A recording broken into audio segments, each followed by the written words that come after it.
Hello friends, good evening, नमस्कार, सलाम, सत श्री अकाल, जय हिंद। आज मैं आप सभी से एक मन की बात मैं भी करना चाहूँगा।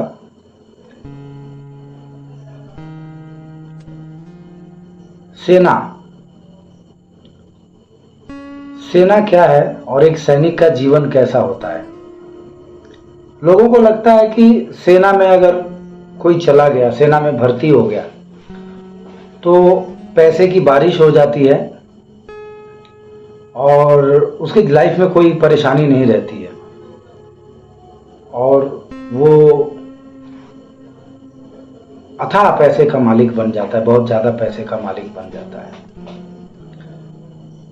अभी मैं आपको वही आज उस सेना के बारे में ही मैं बताना चाहूँगा, एक सैनिक के जीवन के बारे में बताना चाहूँगा। हो सकता है कुछ लोग मेरी बात को समझें, कुछ लोग मेरी बात को ना समझें, लेकिन आप एक बार मेरी बात पे गौर जरा कीजिएगा जरूर।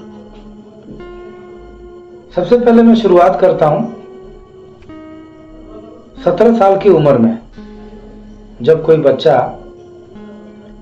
17 साल की उम्र में जब कोई बच्चा ये सोचता है कि मुझे ये खेलना है, मुझे मस्ती करना है, मुझे एंजॉय करना है, तब एक दूसरा बच्चा जो सैनिक बनने की कोशिश कर रहा होता है वो अपना पूरा का पूरा समय अपने फिजिकल पे और भर्ती होने के जो प्रोसीजर होते हैं, तरीके होते हैं, उसमें लगाता है। जो उसकी एक जवानी का समय शुरू हो रहा होता है वो पूरा समय वो उसमें देता है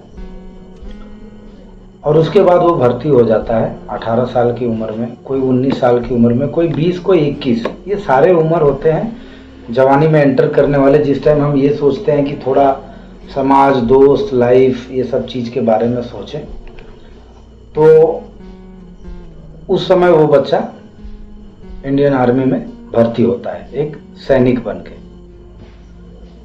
सबसे पहले जब वो भर्ती होता है, मैं आपको बताऊं, जब बात पैसे की आती है तो एक चीज ध्यान रखिएगा कि एक सैनिक अगर 80,000 रुपये तनख्वाह ले रहा है, उसकी क्या क्या परेशानियां हैं ये मैं बताऊंगा। परेशानियां मतलब क्या है कि समाज में, परिवार में क्या क्या दिक्कतें आती हैं, उसके लिए मैं ये बताऊंगा। सेना में कोई परेशानी नहीं है। सेना एक बहुत ही अच्छी संस्था है और सेना के अंदर बहुत डिसिप्लिन्ड है, चीज़ें बहुत तरीके से होती हैं, आपकी समस्याओं को बहुत गंभीरता से देखा जाता है और उसमें समाधान भी उसका किया जाता है। सेना में नहीं है परेशानी। सैनिक जीवन की परेशानी के बारे में मैं बता रहा हूँ आज। कोई इसको गलत ट्रैक पे मत ले जाइएगा, ये आप सभी से विनती है। जब वो बच्चा वहां आ जाता है तो सबसे पहले उसने क्या त्याग किया आपको पता है? सबसे पहले उसने अपनी जवानी और अपनी वो उम्र त्याग दी जो 20 से लेके 40 साल तक का उम्र एक होता है, समाज में अपना एक वर्चस्व बनाने का और समाज में अपना जान पहचान बनाने का। वो समय उसने कहाँ दे दिया? सेना में दे दिया। समाज से वो दूर हो गया। क्यों? क्योंकि वो पूरा समय, साल के सिर्फ 3 महीने ही छुट्टी आ पाता है, वो भी बीच बीच में। तो एज ए गेस्ट वो अपने समाज में जाता है, अपने दोस्तों के पास जाता है और वहां पे लोग उसको एज ए गेस्ट ट्रीट करते हैं। वो जो पुराने दोस्त थे जो उसके 16, 17, 18 साल की उम्र में, जब वो सेना से जाने के बाद छुट्टी जब वापस उनके बीच जाता है तो वो उसको एज पर गेस्ट ट्रीट करते हैं कि अरे यार ये तो 2 दिन के लिए आया है, ठीक है। और वहां पे बैठते भी हैं, बात भी करते हैं, तो जस्ट लाइक गेस्ट, मतलब दूसरे से बात कर रहे हैं, उस बीच में तुम आप गए, हाय हेलो हो गया, बात खत्म। वहां पे एक ऐसी फीलिंग आती है कि यार मैं इनसे अलग हूं शायद। भाई हम भी समाज का ही हिस्सा है, हम अलग नहीं हैं, हम समाज से अलग नहीं है, लेकिन हमें अलग किया जाता है। सबसे पहला जो हमारा नुकसान होता है ये हो गया, हम अपने दोस्तों से अलग हुए, समाज से अलग हुए। कैसे अलग हुए देखिए, अब यहां पैसे की बात आएगी, क्योंकि एक सैनिक 80,000, 70,000, 60,000, 50,000 रुपया ले रहा है, लेकिन वो सैनिक हमेशा माइंड में ये सोचता है कि मेरा अपना घर हो, मेरा अपना गाड़ी हो, मेरा अपना बंगला हो, उसका टैक्स कट रहा है, टैक्स उसका हर महीने हिसाब से कटता रहता है, टैक्स के दायरे में आता है, तो नहीं आता है तो नहीं करता है। वो अपना मकान अपना घर सोचता है कि मैं बनवाऊं, परिवार के लिए सोचता है, हर एक चीज सोचता है। यहाँ पे जो सिविल में रहते हैं, जो 30,000 35,000 रुपया कमा रहे हैं, वो साल के 2 ट्रिप मारते हैं घूमने का कहीं बाहर। वो कहीं भी घूमने जाते हैं बर्फीले इलाके, मतलब वो जो घूमने जाते हैं उस ट्रिप में वो फुल टू एंजॉय करते हैं अपनी फैमिली के साथ। वो 30,000 रुपया कमा रहे हैं। उनका समाज में एक बहुत अच्छा बॉन्डिंग रहता है, चाहे वो रिक्शा चला रहा है, ई रिक्शा चला रहा है, छोटा मोटा बिजनेस कर रहा है, कोई बड़ा काम कर रहा है, कुछ भी कर रहा है, लेकिन चूंकि वो समाज के बीच में रह रहा है तो समाज के अंदर उसकी बाउंडिंग बहुत अच्छी होती है, पब्लिक से इंटरेक्ट बहुत अच्छा होता है, वो लोगों से इंटरेक्शन बहुत अच्छा रहता है।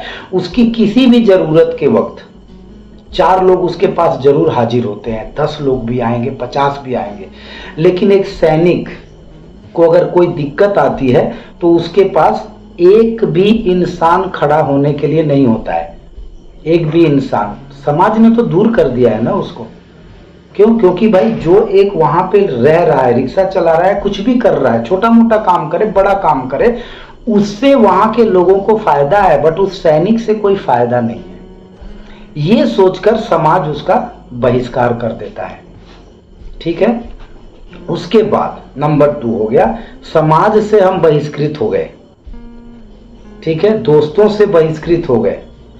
अब आते हैं हम परिवार पे। एक सैनिक जब सेना में एक जवान के तौर पे जाता है तो धीरे धीरे उसके जो रिश्ते होते हैं, वो रिश्ते पता नहीं कैसे खटकने लगते हैं कि वो रिश्तेदार धीरे धीरे धीरे धीरे उनसे दूर होने लगते हैं। पता नहीं क्यों। आप ये 90% सैनिकों की ये परेशानियां हैं, रिश्तेदार उनसे दूर होने लगते हैं। इसका कारण यह है कि उसको पता नहीं कोई खजाना मिल गया है शायद। ठीक है, उसने अपनी जवानी दी, उसने समाज त्याग किया, उसने परिवार का भी त्याग कर दिया। कैसे? माता पिता को कब क्या होगा, कैसे होगा। कोई कोई सैनिक कहीं पोस्टेड है दूर, माता जी बीमार थी, डेथ कर गई, पिताजी बीमार थे, डेथ कर गए। उस बेचारे को पता लगा, पता लगने के बाद आता है तो या तो लेट आता है, हो सकता है दूर सफर लंबा हो तो बॉडी को अंतिम संस्कार कर दिया जाता है, देख भी नहीं पाता है, या तो आ भी जाता है तो बात नहीं कर पाता है क्योंकि माता या पिता उसको छोड़ के जा चुके हैं। ठीक है, यहाँ पे उसने क्या त्याग किया?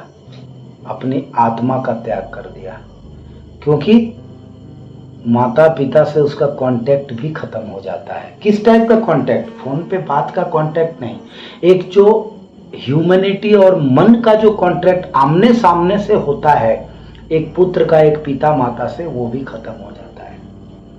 ठीक है। उसके बाद आता है हम परिवार पे। उसके बच्चे, उसका परिवार, उसकी फैमिली। जिस समाज में रहते हैं उस समाज में आप सबको शायद लगता है कि बहुत अच्छा ट्रीट होता है, लेकिन नहीं, ये गलत है। ये सिर्फ ट्रीट फेसबुक और इंस्टाग्राम पे की जाती है अपनी लाइक्स को बढ़ाने के लिए, अपने फॉलोअर्स और अपने व्यूअर्स बढ़ाने के लिए। अदरवाइज रियलिटी कुछ और होती है। जिस समाज में एक सैनिक का परिवार रहता है, उसी समाज की मैं बात बता रहा हूं कि अगर एटीएम की लाइन में सैनिक ड्यूटी पे है, वहां सैनिक का परिवार चला गया, एटीएम की लाइन में 20 लोग खड़े हैं, गलती से उस सबको पता है कि वो अकेली औरत है, यहाँ रह रही है, बच्चे पाल रही है, उसका यहाँ हस्बैंड नहीं रहता है, लेकिन उसके साथ किसी भी तरह की मतलब प्यार मोहब्बत या किसी भी तरह की इंसानियत का रिश्ता किसी के पास नहीं है। क्यों जानते हैं? इसका एकमात्र कारण ये है कि सबको पता है कि भाई ये भी आम इंसान है। तो भैया जब आम इंसान एक सैनिक है तो आप एक चीज बताइए कि किस हिसाब से आप उस सैनिक की गिनती आम इंसान में कर रहे हैं। उसने परिवार त्याग दिया, समाज त्याग दिया, दोस्त मित्रों को त्याग दिया, यहाँ तक कि अपनी पूरी जवानी त्याग दी। जब उसको समाज में रिश्ते वहीं उसके जो मित्र होते हैं, या तो कोई पार्टी में बहुत बड़ी जगह बना लेता है, बड़ी जगह नहीं बनाएगा तो इतना जरूर बना लेता है कि किसी को बोल दिया ना कि भाई मैं बोल रहा हूँ कि इसको ये कर दो, हो जाता है, छोटा मोटा काम हो जाता है। क्यों जानते हैं? क्योंकि वो उस समाज में घूम के अपना दायरा बना लिया होता है। और एक सैनिक 24 साल, 28 साल, 30 साल, 16 साल, 20 साल करने के बाद जब उस समाज में जाता है ना, तो पहले तो 1 साल तक बिल्कुल ऐसे लगता है जैसे कि दूसरी दुनिया से आए हुए हम लोग हैं। ठीक है, तो क्या आपको लगता है कि इतने सारे चीजें होने के बाद, आपको पता है एक सैनिक का जो परिवार रहता है, बीवी बच्चे जो रहते हैं, माता पिता रहते हैं, उनको कोई कष्ट हो जाए तो बेचारा सिर्फ फोन पे बात कर सकता है कि हाँ बाबू आप लोग अपना ध्यान रखो, डॉक्टर दिखाओ, ये करो वो करो, ठीक है बैंक का काम है जाके करो, लेकिन वो वहाँ पास नहीं है। जो एक 30,000 कमाने वाला दिन रात अपने बीवी बच्चों की देखभाल कर सकता है, जरूरत है तो हॉस्पिटल ले जाएगा, जरूरत है तो बैंक में जाएगा, जरूरत है तो जहां मन करे वहां जाएगा। एक सैनिक नहीं जा पाता है। और ऊपर वाले की हमारे साथ अनबन क्या है आपको पता है? जितनी समस्याएं होती है जब सैनिक ड्यूटी पे आता है ना, तभी उसके परिवार में आती है।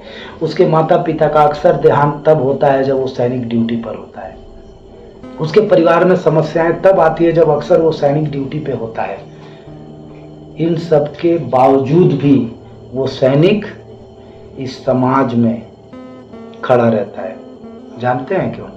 क्योंकि उसने कसम खाई होती है कि देश की सेवा करने के लिए चाहे मेरे प्राण ही क्यों न न्यौछावर हो जाएं, मैं पीछे नहीं हटूंगा। कैसे वो पीछे हट सकता है? लेकिन फिर भी लोगों को ऐसा लगता है कि इसके पास तो बहुत पैसे। अरे भाई, पैसे से खुशियां और मन की शांति नहीं खरीदी जाती है। सैनिक त्याग होता है, त्याग। आप कर सकते हैं त्याग उतना जितना एक सैनिक करता है। एक सैनिक की पत्नी को बुखार होता है, बीमार पड़ती है, सब कुछ करती है, लेकिन घर का काम बेचारी करती रहती है। सबसे बड़ी योद्धा एक सैनिक की पत्नी होती है, क्योंकि जब वो सैनिक देश के बॉर्डर पे जाता है ना, तो वो वहां पे खड़ी होके उसके बच्चों का देखभाल करती है, उसके घर परिवार का देखभाल करती है। इसलिए कभी भी अगर सैनिक की पत्नी आपको कहीं दिख जाए तो दिल से उसे इज्जत दीजिएगा। और जिन लोगों को ये लगता है कि पैसे बहुत बड़ी चीज है, ठीक है पैसे की जरूरत है, तो आप 30,000 में कैसे खुश हैं? और हम 70-80 हजार पाने वाले भी सही समय पर अपने परिवार के पास क्यों नहीं पहुंच पाते हैं? क्या आपने कभी सोचा है? आप रहते हैं ना उनके पास 24/7 365 डेज आप रहते हैं। हम नहीं रह पाते भाई, हम नहीं रह पाते हैं। हम बैंक के कर्मचारी नहीं हैं, हम FCI के कर्मचारी नहीं हैं, हम सैनिक हैं। प्लीज रेस्पेक्ट द सोल्जर्स, और दिल से रिस्पेक्ट करिए सोल्जर्स की। ठीक है, थैंक यू।